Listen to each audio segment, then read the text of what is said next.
ভরপুর ব্যস্তময় একটা দিন। আব্বা আর মায় ফজরের নামাজের সময় উঠছে, তারপর আর ঘুমায় নাই। ওই থেকেই ধান সিদ্ধ করার আয়োজন শুরু করে দিছে। ধান সিদ্ধ করার ব্যস্ততা তো আছে, হেয়ার লাগে এবার ভাত রান্নার আয়োজন চলতেছে, না খেয়ে তো আর কাম করা যায় না। আজকে রান্না বার অবশ্য মই করবো। খেতে ধান থেকে শুরু করে প্লেটে ধোয়া ওঠা গরম ভাত হায়া তো সহজ না, এর লেগে অনেক পরিশ্রম করা লাগে, অনেক কষ্ট করা লাগে। হ্যালো এভরিওয়ান, আসসালামু আলাইকুম। কেমন আছেন সবাই? মুই আলহামদুলিল্লাহ অনেক ভালো আছি।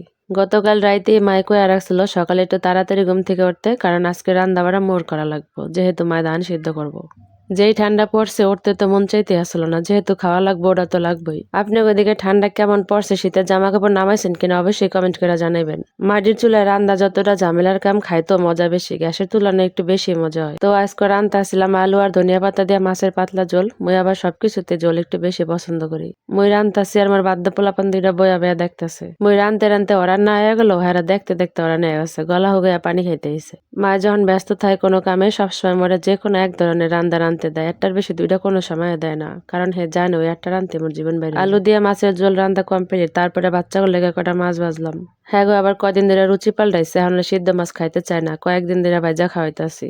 রান্দা বাড়া শেষ করে ভাই টিফিন গুছাই দিয়া তারপরে গেলাম মাঠ ধারে, যায় দিয়ে মায়ের সুন্দর মতন ধান মেলা দিয়ে দিছে। এবার রোদে শুকানোর পালা। সব কাম শেষ, এবার কি রানলাম কেমন হয়েছে এটা তো খাইয়া দেওয়ার পালা, না হলে বুঝবো কেমনে যে আসলে পারলাম কি না পারলাম।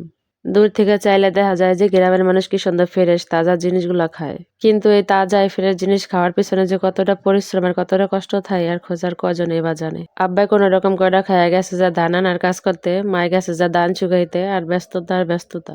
গ্রামের মানুষের এখন বেশ কিছুদিন এরকম ব্যস্ততাই কাটবো।